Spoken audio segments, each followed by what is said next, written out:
Madam ngarang assembly session sigi no mangan khan ngan wangkhai da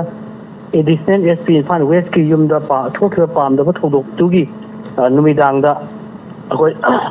North East Live havna TV channel amakhata akoi discussion awar gi kanoda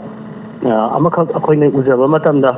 panelist oina saruk yakhiba madudai Saikot SCK MLA Pauliran Hawkipna akoi anchor na hangba hauji Manipur da thoiba irang sigi kano se situation se karamaina akoi na shop to gada gi haina anchor duna hangbada hanjan kanana initiative lawraga kano se akoi gi oiriba hoji ki irang se lotion ba yagada gi hanbada yamna akoi negative response oina yamba dum magi kap kano se comment se dum PV hai tare anchor duna akoi lengak se da su yawba adum BJP gi government se leiba chatu BJP oiba Singdi ka koi mele mo na kari khangen haiban signal sing hangda su negative response adum PB aduga adum Manipuri ama natra haina hangba matam da sumangna Manipuri ama natabagi fil tawraga mangonda haiba wafam khara adum photo pustazaba pausi regam ki mari leinana akoi union home minister na nakal anima ki maitai ki aduga ko ki MLA singi lengak se yawri MLA sing tongan unabagi wafam di mayamna laikre adu masi amutang pulap koi maitai ko ki punna akoi amutang Home Minister natraga Prime Minister ki level da amuktan wari watai sanaragadi solution chip porpo yagadra haibagi wakhalo cha online guest ki wakfam khara thambina bana rochari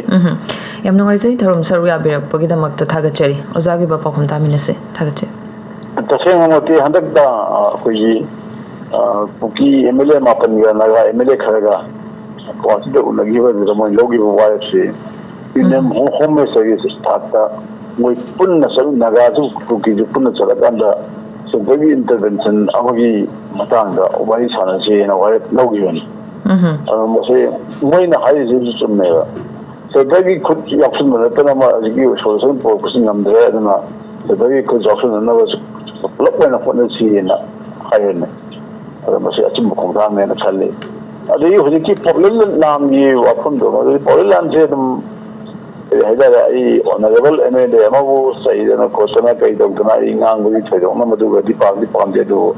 Masi Han the Homa Maze very Haidare Wasana Masabu Manipuri hiding the bar the Yitongan Sabagi Wakal was the bar other Mummy at the way among the Matang Magi Wakalum Matang with so hiding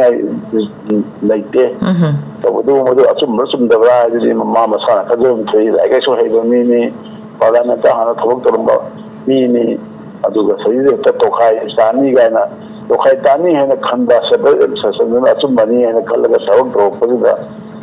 living role lori ba ni woni aduna Manipuri ra ga na haiba da ma kin wani voice madu di adugo ama bo oyu to moina kuki MLA singa na MLA singa logi wale tantagi home minister ki thata pun salaga wari sana waise asi khwai ri apha tha ni hai mai to thamjai